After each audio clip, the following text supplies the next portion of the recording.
Corey? Okay. So this session, we focus on teaching grammar to children and adults. And the aim is to introduce and practice a variety of techniques and activities that can be used in teaching grammar communicatively. So we're going to discuss it, why I say communicatively, not in other forms. So how to start your class? We always start the class with a start with W. War warm up, right? You always Mhm. start your classes with a warm up. So what is warm up? Can you just jump to the class and say, okay, everybody, today we want to study about present continuous tense. And then you start teaching? Is it possible? I mean, it is possible, but it's a good way to start a class. What do you think? It's, I say it's not ideal. Mm-hmm. Yeah. Why not? Tell me. It's jarring for starters. I think, if you have a little bit of a casual sort of social conversation, a little back and forth as best you can, I think it gets the brain thinking maybe in those terms. That those are my first thoughts. I don't know if Mm. someone has something else to share. I mean, there are obviously other answers for that, but that's just my finding at the outset. Thank you very much. Daniela, what do you say? I think also when you're teaching children when they're a little bit younger or even adults, I think icebreakers are a really good way to like bring in that social connection that they need. So then they're engaging versus if you just start off with the lesson already, it's less engaging and probably their mind's gonna wander Yeah. because it's Mm. too direct. Help them to Yeah. concentrate, right? Yeah. Yeah. Yeah. Right, Yeah. and pay attention. Yeah. Thank Hmm. you. Thank you very much. You know, uh, especially children, they need to feel comfortable and trust you. Yeah. Yeah. And not only that, even Mhm. adults, especially Mhm. for foreigners, Mhm. they're stressed. Oh, what happened? I don't know how to say that. But Mhm. how do they feel comfortable and they trust the class? Mhm. So it's better you start with something that they are familiar with, something they're comfortable to talk about, Mhm. something which is fun, Mhm. and Yeah. it's not difficult. Yeah. As Daniela said, to break the ice. Mhm. Like for the first session, I usually do this with the children. I put these pictures on the screen or just show it to them and said, okay, can you guess what's my first name? And they look at the pictures and I said, hey, think about the first letter of each picture. Then they would say, your name is? LM. Yeah. Yeah, egg E, L, right, lion Mhm. L, hamburger H, apple A, and they say milk M. So yeah, they say, oh, your name is Alham, and I say, yeah. So can you make it for your name? This is the way I start with the children. With Mhm. adults, they start to talk about it of their family. Sometimes they work, and then they talk why they want to study English. You Mhm. know. So Mhm. this is the way you usually start your first session. Or even you can talk about yourself, you talk about your background, and Mhm. you talk about where do you live. Maybe you talk about your hobbies. As we know, we never ask about personal things, but we can share something, very casual and general about my hobbies, about my interests, your favorite food. It depends to the level. It Mhm. depends to the level. Your favorite color for lower level. Mhm. So not religion and not politics. Definitely I'm just no. kidding. Yeah. Yeah. Not very personal. Even we don't ask you're single or married, Mhm. Not Of very course. personal. Very general things, Yeah. right? Mhm. Okay. So, what is communication? Because I said teach grammar communicatively. So, Mhm. first of all, my question is, what's communication? When we say communication, you mean Exchanging Yeah. information. Yeah.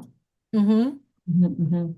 Making sure like the person who's saying something and the receiver also understands it, so it's different um points. Yeah.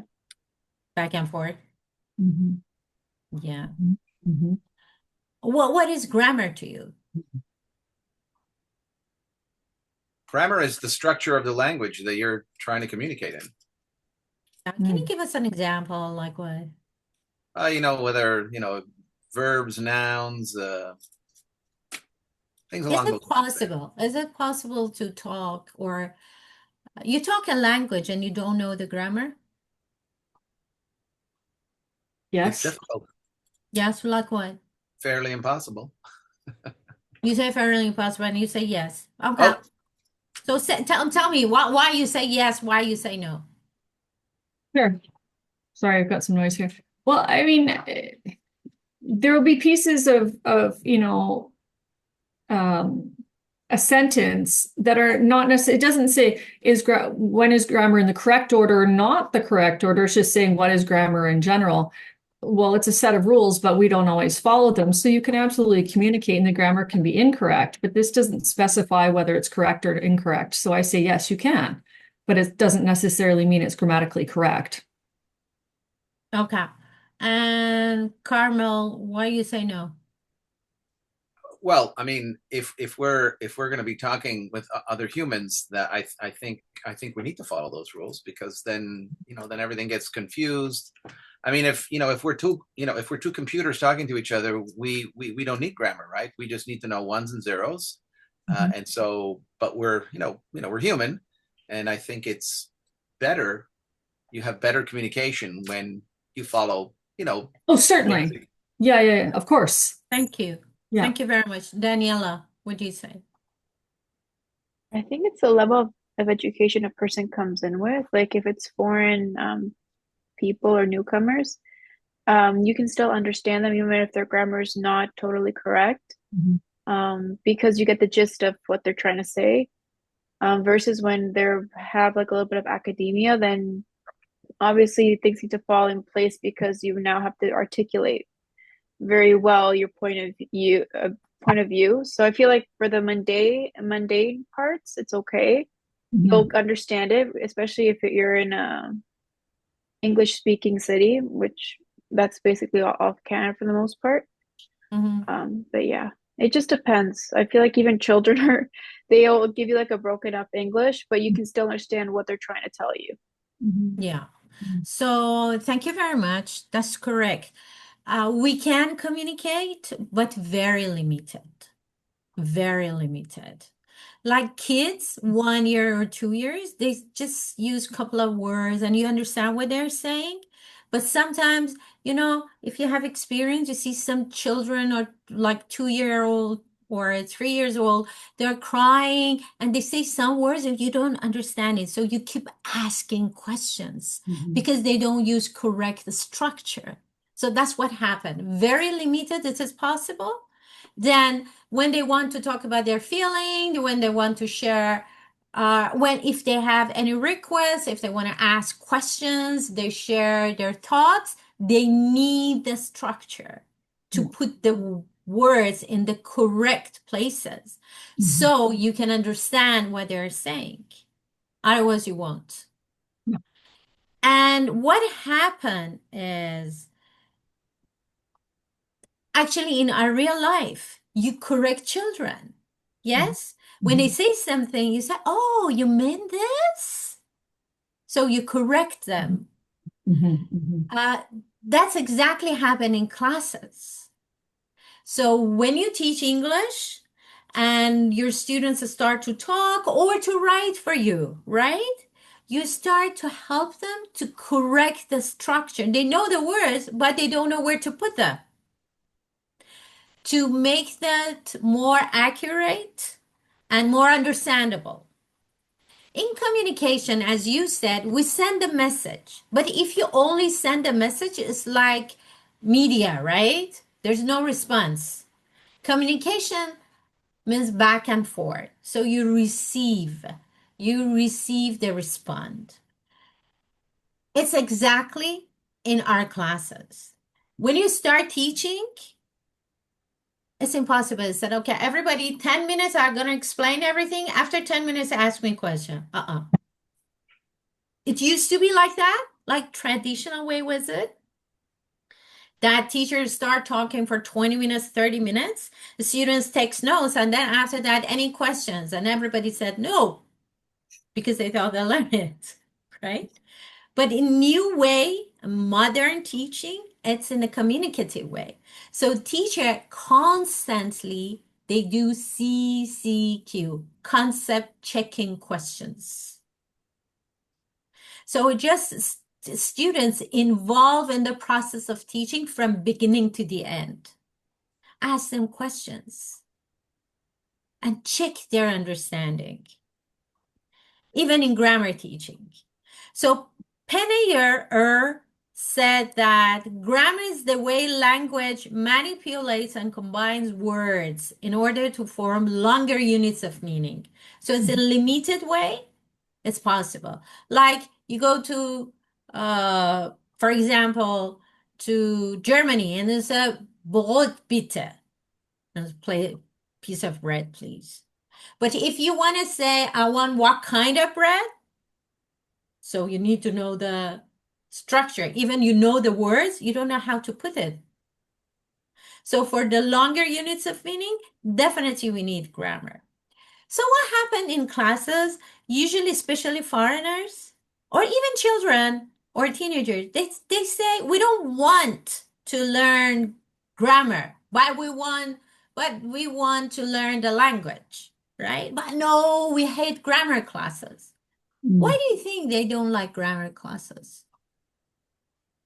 It's because of the rules. Okay, what else? Or even writing classes, they don't like them. It's a stressor in the beginning because they have to adapt to learning something new. And depending on like their previous education or how they even learned growing up, it affects how now they're learning, right? So it really just depends on how learning was exposed to them in the beginning. Okay. And the other thing is because it's not fun.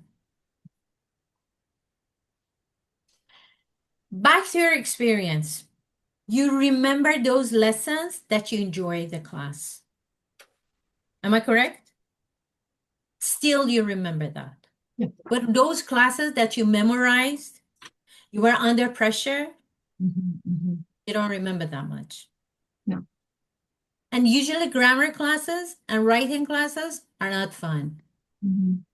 So they have to listen, do the activity, and again, teacher check with them, and again, another activity, fill in the blanks or answer to the questions. In modern teaching, depends to the level, we need to, first of all, we need to bring up some activities. Number one, engage all the students, and it's based on their interests.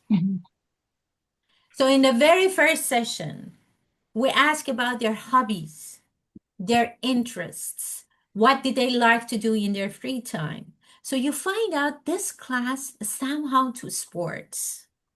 Or this class, they like music so much. The other class, they like restaurants. They're into movies. You know what I'm saying? They like traveling.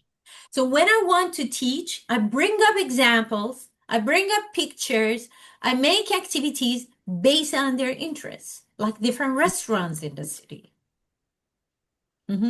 Or about the countries. So it's based on their interests. They love that class. Like if you want to teach conditional sentences, if clause. So we said, okay, look, this class like traveling, or most of the students like traveling. You say, okay, this is hotel A, this is hotel B. Which one you gonna stay? And they say, we love hotel A. And say, if you had enough money to stay in hotel A, because hotel A is 7 stars, what would you do? I use second conditional. They don't know what is second conditional, but they love to talk about it. So they said, go swimming every morning. You would go swimming every morning if you stay here. What else would you do? So I repeat that phrase on, and then I ask, okay, is it real or unreal? And he said, it's unreal. I said, yeah, so we talk about our imagination, right? This is second conditional. So at the beginning, I put them in the situation that they can imagine that atmosphere, or I put them in the context that they like. I try to teach second conditional, but I put them in the context that they like to talk about it based on their interests.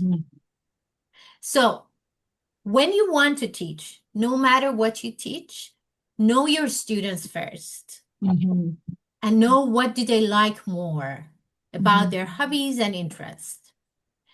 And we teach in 21st century. So we are not traditional teachers like 20 years ago. We are modern teachers. Modern teachers have different characteristics, and learners have different characteristics. Okay? So in 21st century, there are 4 C's. Nowadays, it's more than 4, it's 7, 6. But these 4 are the base of teaching. Number 1, communication. That I said, always engage your students. So they keep sharing their thoughts, asking questions, ideas, let them think. So they're always involved in the process of teaching, communication. Even you put them in pairs or groups. You give them when you give them activities, put them in pairs. Let them talk and do that activity. 2, collaboration, working together. Modern books nowadays, I mean, like since, let me say, 2010, modern books, modern teaching books is based on project. Every unit, they have projects to do because it's based on collaboration. They need to learn team working, working together, sharing ideas, consulting to reach a goal. So when you give them the activity, put them in teams or put them in pairs or groups and give them different role. Otherwise, the sharpest students always they do all the activities and the other one just listen. So teachers should give them roles and said, okay, Tom, you're a presenter. So who wants to be the secretary? Very good. Jenny, you're a secretary. You take notes. And who is a timekeeper? You have only 10 minutes. Okay, so Mary, you're a timekeeper. So tell the other students we only have 5 minutes. We only have 4 minutes. And for example, Sam, you have to control, you're the assistant that everybody talks. So when they have different role, they understand that they're working together. Not only the sharpest student does all the activities. Number 3, critical thinking. Teacher is not a problem solver in the class. Teacher here to help me to learn something new. But I, as a student, I need to think. I need to think. So you put them in not very difficult challenges. You put them in different challenges and let them talk together to solve the problem. Which one is the better answer? Why? When students learn that they take the responsibility for their learning, they improve faster and much better. So they have to think, they have to study. It's not all the time I raise my hand and say, teacher, what's this, what's that? Teacher helps me. Teacher is a leader. So when you make activities for the class, The level of difficulty of the activities shouldn't be much higher than the student. We always say I+1, a little bit higher. And you teach them first. You tell them how to solve the problem, but let them think and ask the questions in a way, which one is better? You put this word or that word in the blanks. Why? If they say, I don't know, I say, okay, let's review. We studied last session about it. We studied about comparative adjectives. So how many syllables? You know, Danny, I'll get back to you. How many syllables? Two. Oh, yeah, it's 3 syllable. Interesting. So is it correct to say interesting? E-R? No. How is it? And is it, oh, more. Perfect. So we have to put more. But there's another thing. So you keep asking them questions and say, than. So more interesting than. This is the way you go. Not when they say, hey, what's the answer? Say, okay, you have to put more interesting than. Let them think. Yes, Daniel.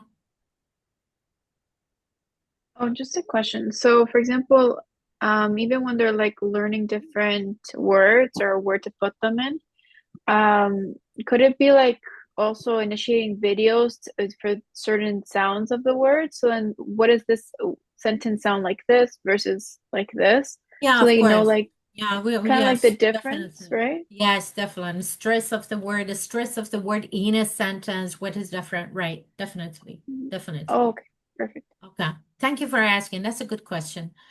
And the 4C is creativity.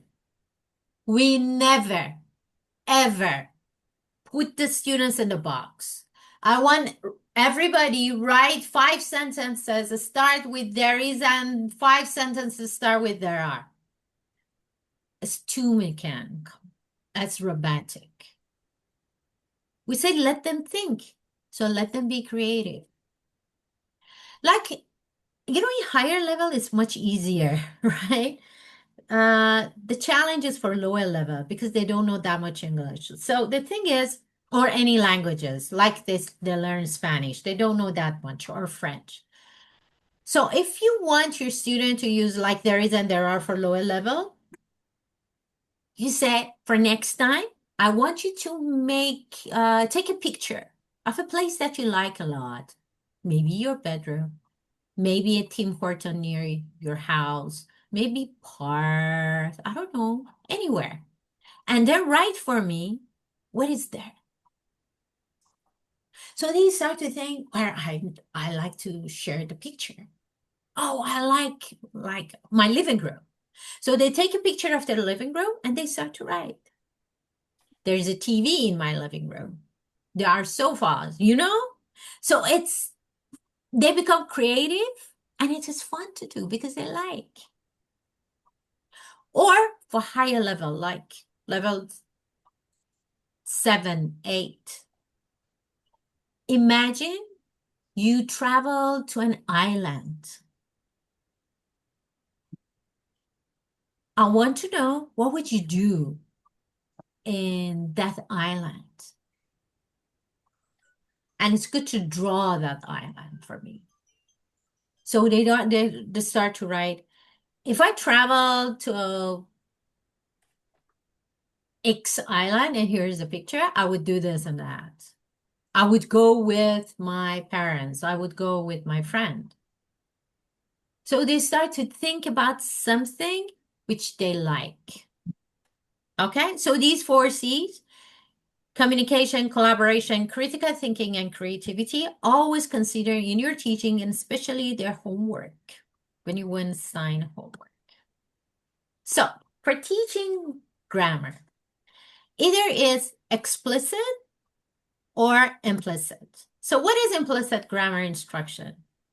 It means you emphasize that a student must be naturally acquire through situational sim.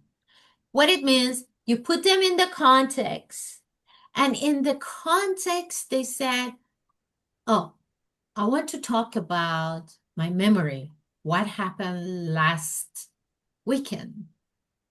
How could I say that? It was last weekend and it's finished. So something happened in the past. So you put them in the situation and they try to share their thoughts. Then they ask you, okay, how could I say I went to Blue Mountain? I go to Blue Mountain. I said, when was it? Said it was last week. So you went. So an implicative way is, I'm sorry, is when you put them in the context that they understand they need a new structure to share their thoughts. Or you show them different pictures, like different apples for children, different apples. And so talk about that. So they cannot say it's an apple, it's an apple, it's an apple. So they have to use either colors or talk about their size or these things. So they need to use adjectives, how to put the adjectives. When they look at the picture, they say, how can I talk about the differences? So I need to use adjectives. So what are the adjectives and how can I use the adjectives in a sentence? In the context, they see what they need to learn. But what about explicitity? It means you teach them vocabulary, you teach them the grammar. Then it said, if you want to use past tense, this is the list. Subject, verb, object, and rest of the sentence. So make these sentences. Look at this picture and write the sentences. This is another way. Which one is better? Based on research, implicity is much better. And they can remember it better. But what about explicitity? Yeah, still it works in schools. When they want to review something fast, they use it. So still it's a way of teaching. But teaching, especially to foreigners, implicity works better. And to children. And to children. Children usually learn through their senses. So we call it see, hear, do. This is the way beginners and children learn. So they look, they listen and repeat, then they act. Basically, people learn through 4 major ways. Styles of learning are 4 ways. Either they are visual, like I'm a visual person. I have to see something to learn. When my son says something to me and say, can I see it? I'm a visual person. Some people are auditory. They need to listen. So have you ever seen, these days especially, people love podcasts? They want to learn, they want to listen to. Students like stories. So they want somebody explain it to them. Some people are learn through reading and writing. They have to read it. They need to take notes. This is the way they like. Like some students, and they put notes on everywhere, stickers, or while they're reading something, they write notes on the margin. And kinesthetic ones. Kinesthetic ones, they like acting, role playing, making something. This is the way they learn. How do you learn? As I told you, I'm a visual person. What kind of learner you are? Maybe you're mixed, visual and auditory, or like auditory and kinesthetic mixed too. So how do you learn something new?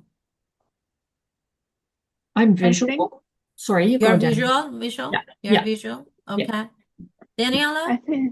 I think between visual and then reading and writing, like I have to read it, then write Yeah. it out and kind of expand my thinking about it to fully understand it. So like you're saying implicit. So Mhm. implicit's like the ability to need to know why, like know why you're learning it. So I have Yeah, to write I it out for understand. me. Mhm. Yeah. What about you, Carmel? How do So you learn something new?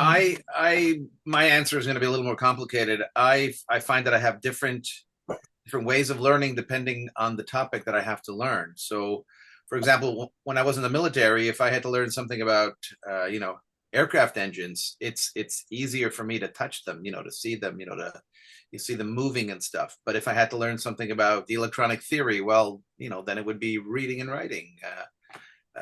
So I don't know. I think with today's society, there's so many mediums for us to learn that I think we need to be open, to learning in a whole bunch of different ways, right? Right. A visual, But one of them is dominant, right? yeah, One of I would them is say, dominant. I'd say it's visual, but it depends on what I'm learning. Yeah, I understand it. So, as a teacher, you don't know in your class who is visual, who is auditory, kinesthetic, or read and write. And we are language teachers. We are not psychologists. So, what I do, when I make activities for the class, I consider all learners. Okay? So, I have posters, I have videos, I have pictures for visual learners. I have music. I explain it. Video also works for auditory learners. I do have worksheets in the class. I ask them to write something for me. I ask them to read something from storybooks. Okay? And I have some activities like role plays, project working for kinesthetic. So I consider all learners. But how much time do I have? It's not for 30 minutes for each. Like I show them the pictures, and I ask them, visual ones answer faster.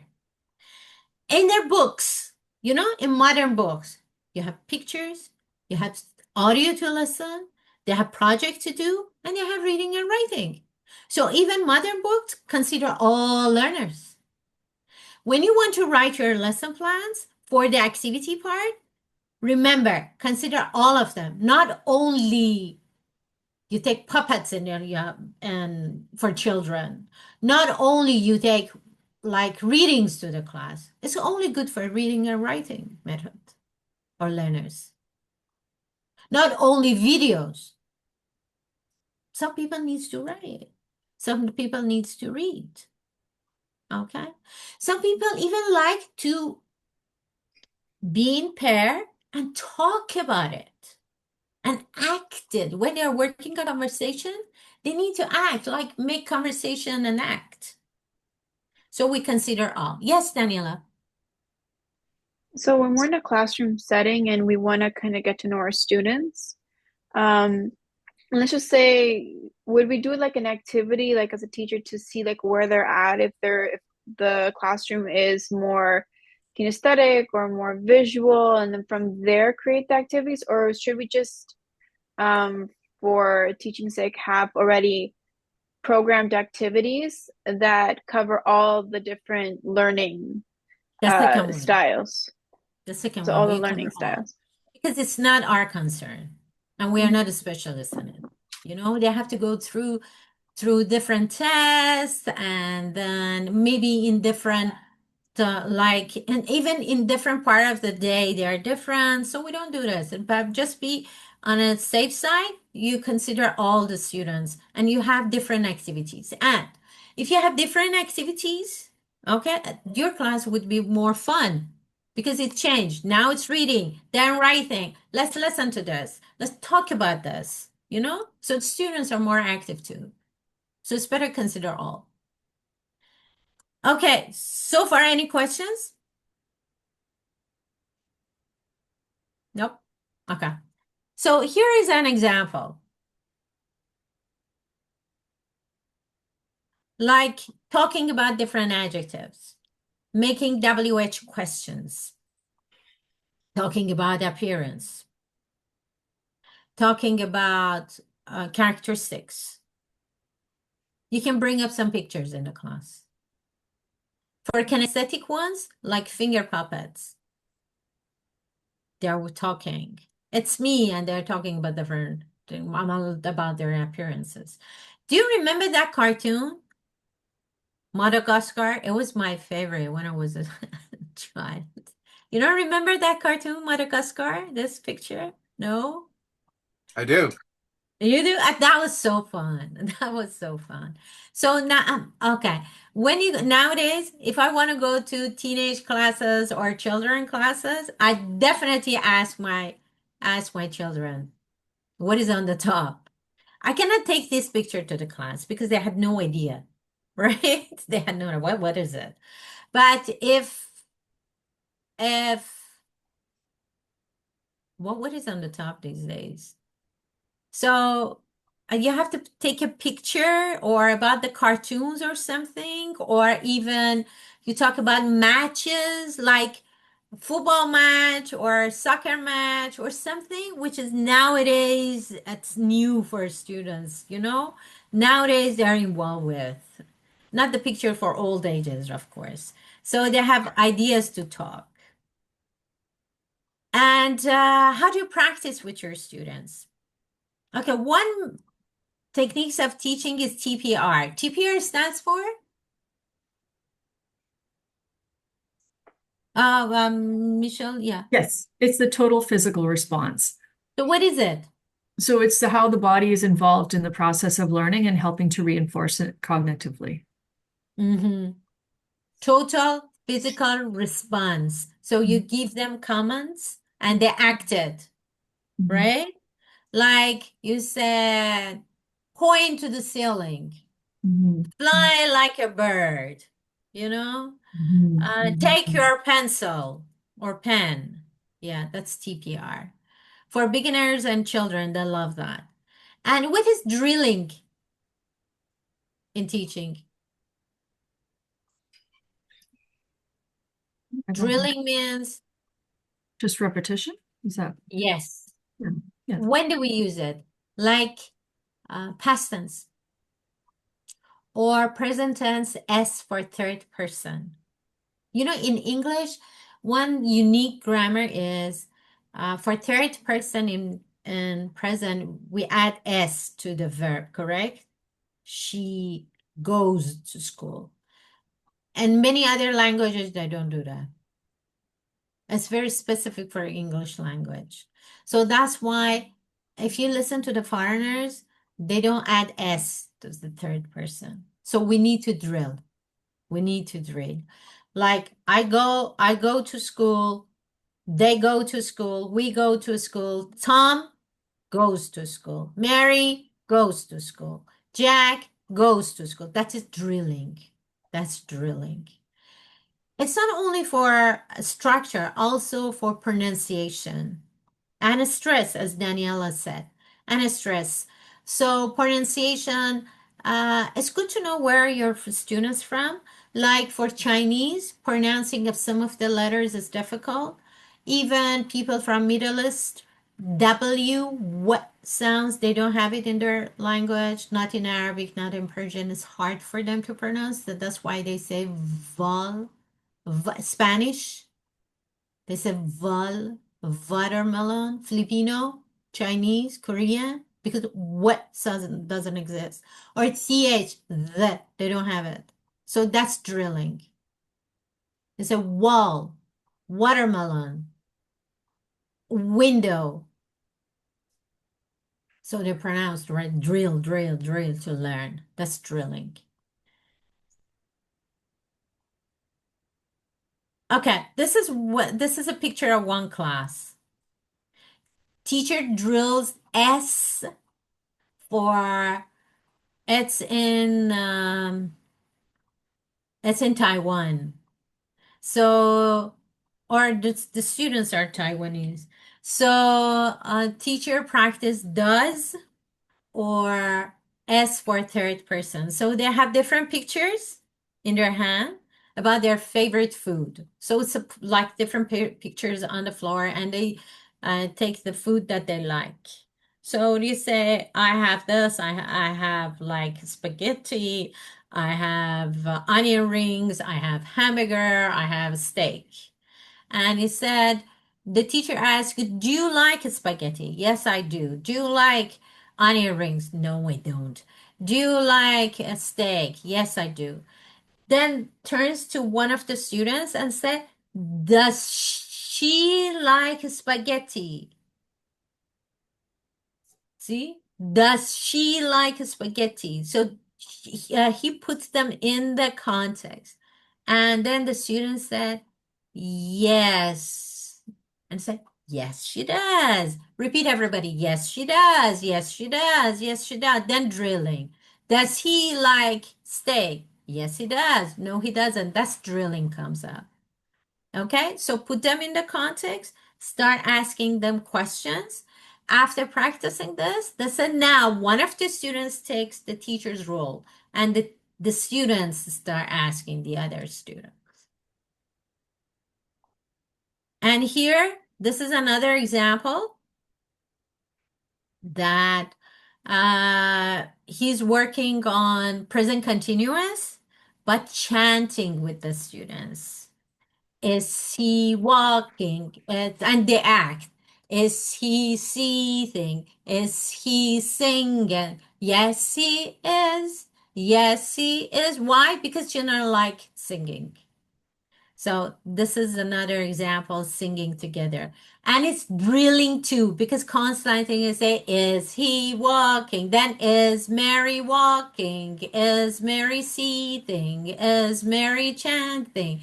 Yes, she is. Then is Jack. So they're drilling, but they're singing together. And they're acting because present continuous means something happened at the moment. This is another way. So, when you want to teach, what are these steps? Number one is elicitation. What does elicitation mean here? What do you think when I said elicitation?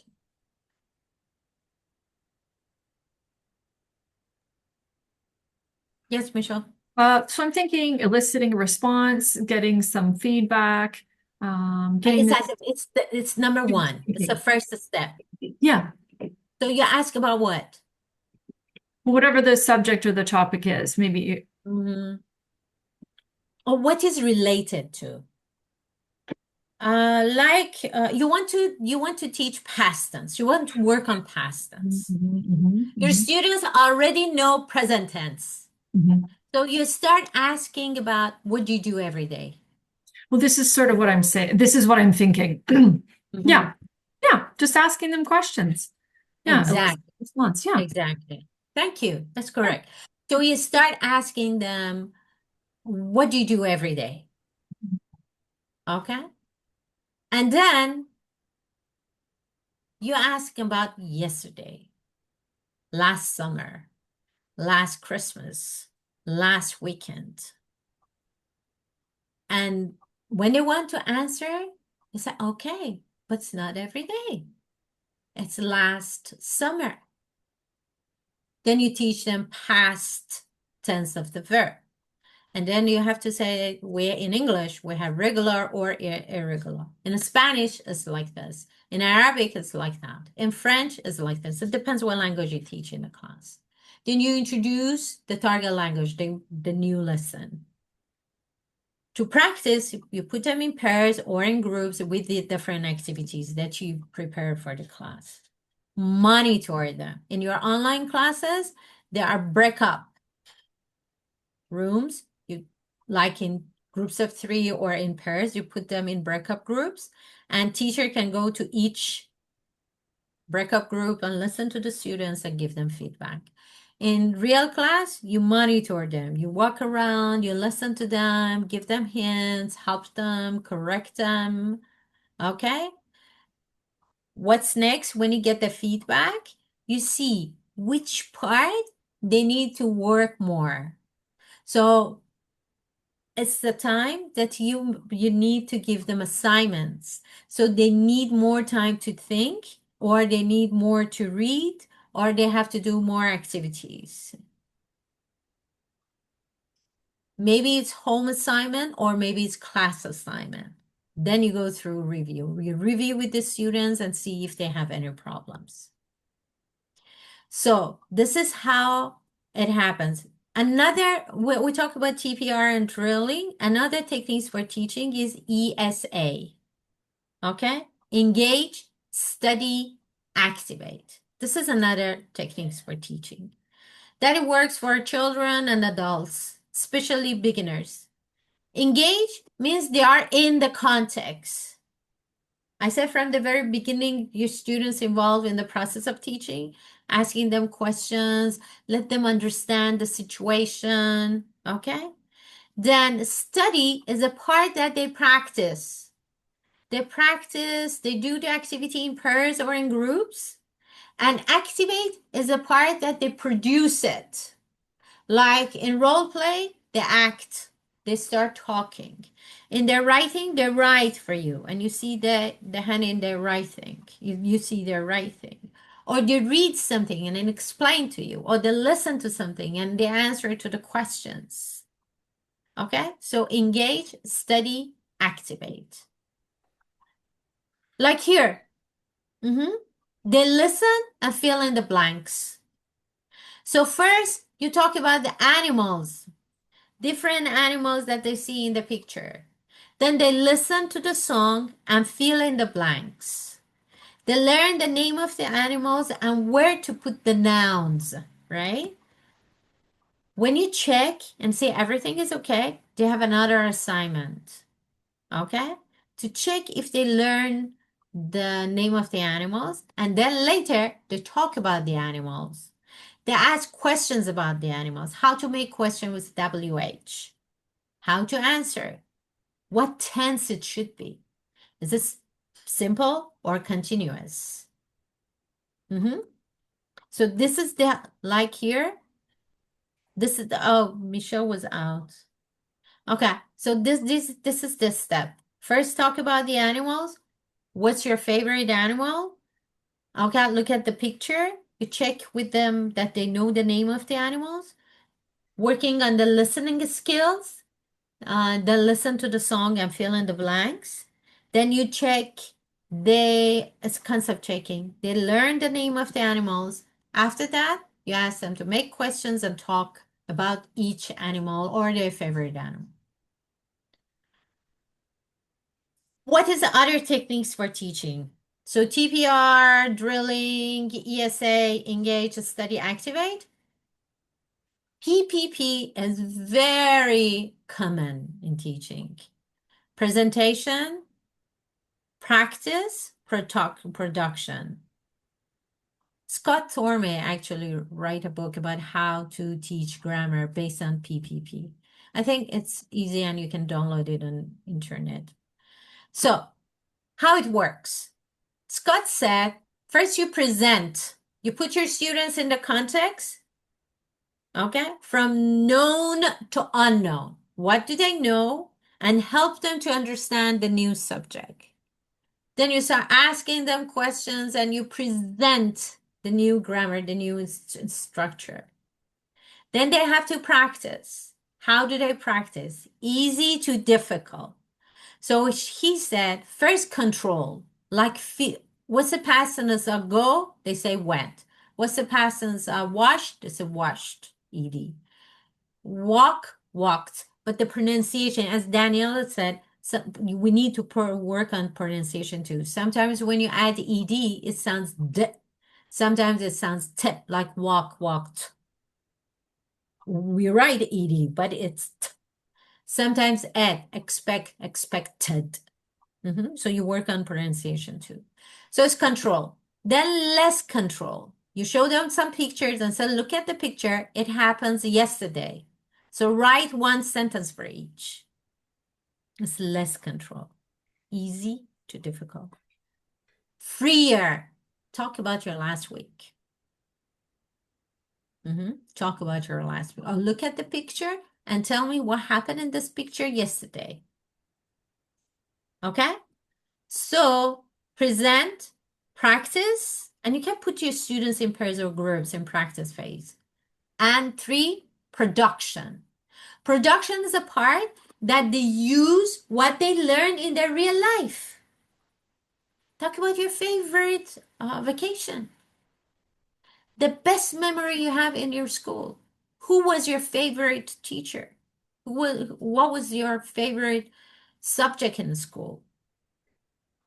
Okay, or what did you do last winter? So this is the level that you, as a teacher, you become sure they learn.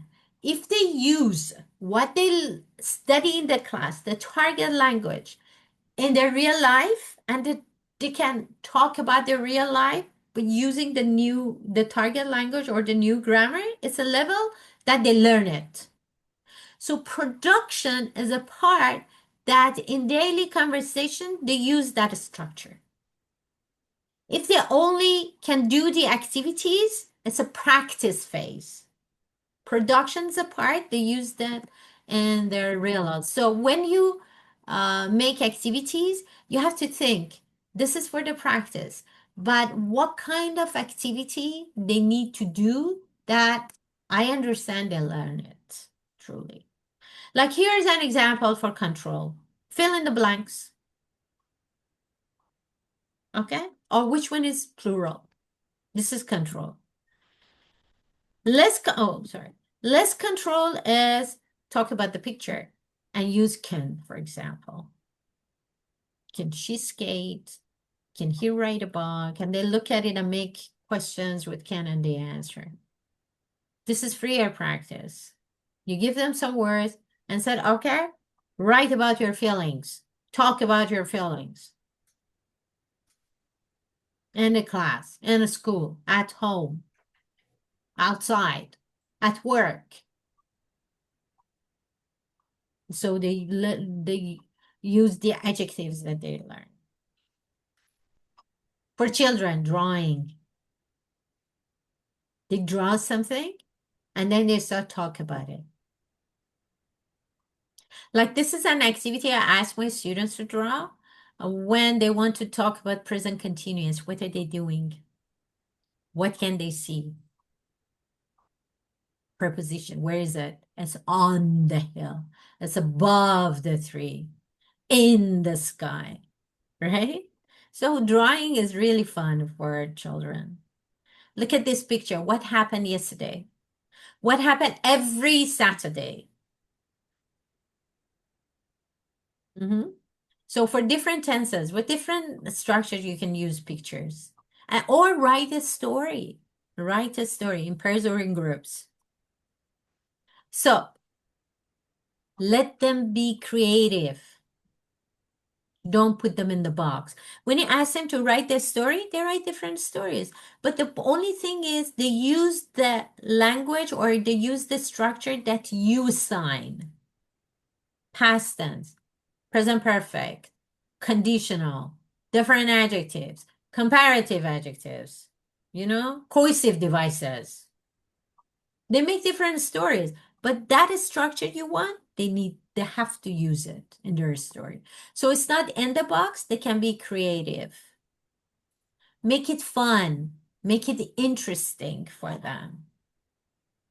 So you need to know your students in first session, then plan for that class, Age group is very important. If you have children classes, you need to study about their characteristics and about their abilities. Children between 6 to 8 is very different from 8 to 10 and 10 to 12. They're very different. Very different. Even in their abilities, they're different. So you have to study about them, right? Teenagers, they're different. They're very sensitive.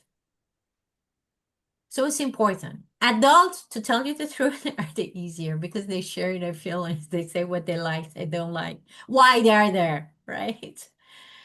Okay? And collaboration, communication.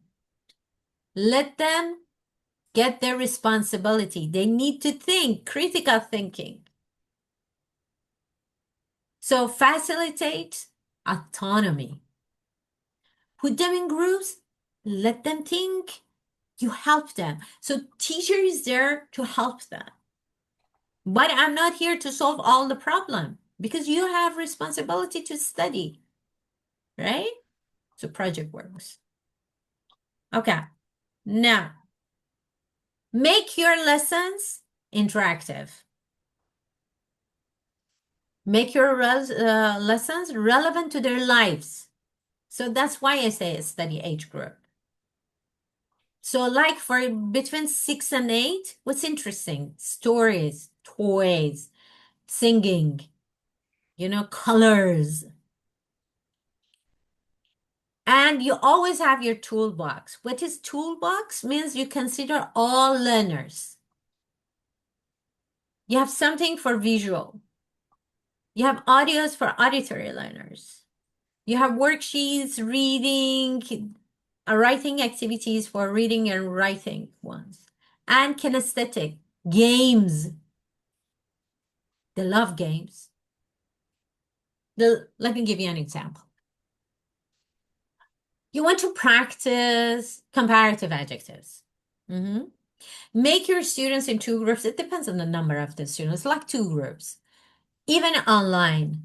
Online, you give access to them to write on the screen. You can give them access to write on the screens. And in person, you put them in 2 lines. And you said, okay, here are some adjectives, like in 2 columns. You list 10 adjectives. Comparative. Which one gets ER? Which one more? Like a small, smaller, tall, taller. But interesting, more interesting. Expensive, more expensive. Which one ER? Which one more? So you just run to the board. It's a board game. Run to the board, write it, then turn, give the marker to the one behind you, and you go to the end of the line. In your online classes, each student can write one, and then student B, then student C, then student D, again A. And you have only 5 minutes or 4 minutes. Start the game. So 2 groups start the game in 4 minutes, and the teacher said, stop. Let's check. Let's see how many correct answers. When you check it like small, smaller, is that correct? Yes. So, Mary, make a sentence. You said, for example, my bear is smaller than my dog, like this. Yes, that's good. So let's check if they can use the word correctly in a sentence. Thank you. Next, and you go like games. For a kinesthetic one, likes games. There are nowadays by using AI is much easier. Also on different apps or YouTube, you can search for the game. Like if you want to teach present perfect, you say games for present perfect for grade 1 or 2, for grade 5 or 6. Hundreds of suggestions. Or you can make it by yourself. You can think about it. You can use Kahoot. I They was love just it going to too. say Kahoot. Yeah. That's a good Yeah, one. that's wonderful. And they love it, right? Do you have experience, Michelle, using Kahoot? Yes, I have. Not acres and acres of it, but enough to have had some really good tours with it. The students love it. It's lots of great graphics and they get some options in there. So yeah, I found it useful. Yeah. It is. It Yeah. is. It is. The students love that. Yeah. Is that an Reduce application anxiety. or Yeah, go ahead. I'm sorry. sorry, Cahoots, I never heard of it. Is that an application? Is that a Yes. program? Yes, it's an app. Right. It's an app. You just download it, right? We have a webinar about different apps that you can use in teaching, so I will share over there too. But yes, this is an app. Reduce anxiety and fear of mistakes. So it's very important. Children, it's okay. Where for teenagers and adults, they have a fear. Oh, what if I make mistakes? I said, that's fine. That's why you're here. I always said to my students, okay, if you're at the level that you don't make mistakes, why you come to the class? You come to the class because you come here to learn. Definitely you make mistakes. And it's okay. It's okay. Everybody makes mistakes. Even native speakers make mistakes while they're writing. So that's fine. It happens to everyone. That's okay. So through games, sometimes you talk to them. Some students are very shy. What do you usually do with shy students? Michelle, what do you do with shy students? You know what I do? I try and partner them with a student that's a bit more outgoing, and I've seen good results with that. So they don't feel alone, and we don't put them on the spot. And I try and make it really fun, and you get to be have like to have a laugh and think creatively. And then I found that I partner with somebody who's just a little bit more confident. That really encourages them, like, oh, this is safe to be here. So I'm not saying do this, but they have a peer who is showing them it's okay, and you can actually have fun. So that's Yes, my experience. exactly. You know, some people are introvert, Hmm. so they Hmm. need time to trust. Yeah. Yeah. So give them time. Yeah. So the best thing, I 100% agree. The best thing, put them in pairs, put them in groups. Okay? If they get embarrassed, don't like directly ask them questions. Let them talk. But never ever ignore them, you know? Never ever. You ask them questions, let them sing like with a partner. You know what I'm saying? In pairs, they sing together. Exactly. But you definitely you will have shy students. As some people, as I've told you, they're introvert. Okay, always check understanding, CCQ, concept checking questions. If you ask your students, do you have any question? They say no, because they believe they learn it. So it's better you ask them question, you give them some activity to do, you give them like group working, pair working, show them something, let them talk. You check if they need to practice more or they really learn. And give them lots of time to practice. Show, don't tell. Don't talk too much to them. You need to use videos, different apps like Kahoot or different thing. So, and for children, every 10 to 15 minutes, you have to change the activity because they have short concentration span. They cannot concentrate more than 10 to 15 minutes. Up to 10 years old, they cannot. They get tired. So that's why they start looking around or they start talking together. Because of using social media, Mhm. actually, the research said even adults can't concentrate more than 15 to 20 minutes. So you have to change the activity or you can keep asking them questions. Otherwise, they start daydreaming. They don't listen to you. They're Um, looking at you, but they're not listening to you. well, if I can add something here, Yeah, sure. sorry, what I've noticed too is that there's a variety of neurodiversities in some of my Uh, classes, and so managing expectations is important in dealing with particularly younger children. Children of all ages for sure, but expecting that everybody's going to be on the same page. I found even if you do have just very specific timeframes to work on something, some children will not be buying into that and they'll be off on their own anyway, whether it's in person and even more so online because I taught online during the pandemic. But for some children, the movement I found will never be quite enough, or it'll be more of a challenge to get them back on board in some way, but it might still be in their own terms. yes, I've that's got a right. dog with a squeaking ball, so I'll go quiet here. Thank you. Thank you for sharing. Yeah, that's correct. And also, there is another method for grammar teaching, especially deductively and inductively. So, what's the difference is in deductive way, teacher talks about the rules. Usually it happens for higher level, like above 9, 10, 11, 12, or intermediate above. So they talk about the rules and then they bring up some example and give students some activities to do. Inductively means practice comes first. You put them in the context and then you said, okay, that's the structure. Like here is an example for this is for teenage class, like level 5. Said, okay, guys, this is Tom. Tom is my friend. Can you guess what's his job? And the student said, he works in a bank. You know, because I want to engage with students, right? He works in a bank, or he is a teacher, or he's a businessman. I said, wow, wonderful. Let's look. What does he do every day? And show this picture and said, tell me, what does John do every day? This is the known part. Known part. Because they know present, simple present. He gets up at 7 o'clock, he takes the shower, and they say, and you ask, okay, you tell me, you tell me, you tell me, you tell me, you involve all the students. Now look here.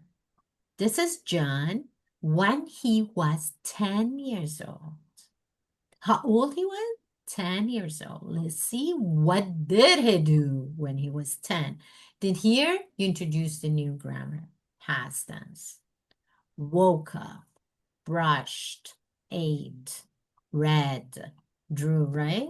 Then you go through it and you need to drill here. You need to drill, to repeat after you the past tense, and they make sentences with the words. You put them in the groups. They ask each other, what about you when you were 10, when you were 5? Okay, then you listen to them, monitor them. After that, for the production part, or the part that they talk to the class and use it in their real life, you ask them to tell you about their habits when they were younger, or even last summer. You can even play some audios, like Mr. Morgan. What did Mr. Morgan do last weekend? Then listen to them, and then they told you what did they hear, right? So this works for auditory ones. So they can do some multiple choices, sentence transformation. You give them some part of the sentence and they complete it, like conditional, like cohesive devices, how to use although, how, and where in the sentence. Unscramble. There are different activities. And during doing this activity, they have time for thinking. And this is good, well, for reading writing style. They want to read, they want to think, and they have time to take notes, right? So sometimes the toolbox I was talking, sometimes you use different objects. Like I have my finger puppet for the children classes. Like they don't want to, and I use it for the shy one too. So they don't want to talk and said, okay, this is a skinny, let's a skinny talk. Do you like to have a skinny? And these, okay, this is a skinny. And they don't talk, but the skinny talks in the class. So you can take different things to the class, or as I said, pictures, stories for young teenagers and children. Stories work. So you start to tell the story, and then you ask them, guess what happened next? They start to tell you. So this is fun too. Talking about different games, I said, talking about pictures. If you lived on this island, what would you do? So they look at the picture, and then you talk about their ideal island. So what does your ideal island look like? Okay, talk about it, and what could you do over there? You can show them some pictures, and then they say, okay, look at the picture for 10 seconds. Then you ask them some questions. Is it true or false? So the dog is upside down, yes or no? Or asking different questions about prepositions. It depends on the target language, but there are different games in the class that make it fun. Or this is another activity. Talk about your free time, 30 seconds. So free time, adjective, present tense. Talk about your favorite movie, explaining something, why you like that movie. Talk about your future plans, future tense, will, going to. Talk about your bad habits, reasoning, explaining, using adjectives and adverbs. Share some important lessons in your life. 30 seconds. and share your best memories. Or you can make a different list because it's 30 seconds, it's fun, and they use the target language. This is for the production part. Or A, explain, B, write. For children, you can see B, draw. So they said, here is the class. And in the class, when they want to explain, they have to use different grammar points. In the class, there are 7 students. First row, and they start to say, there's a girl, she is laughing, and they write about it. The other person is right. And then the person reads, and then the person read to the class. Press student A, show the picture. Let's see how accurate it is.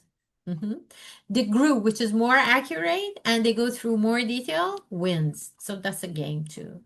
Or for lower levels or for children, they draw.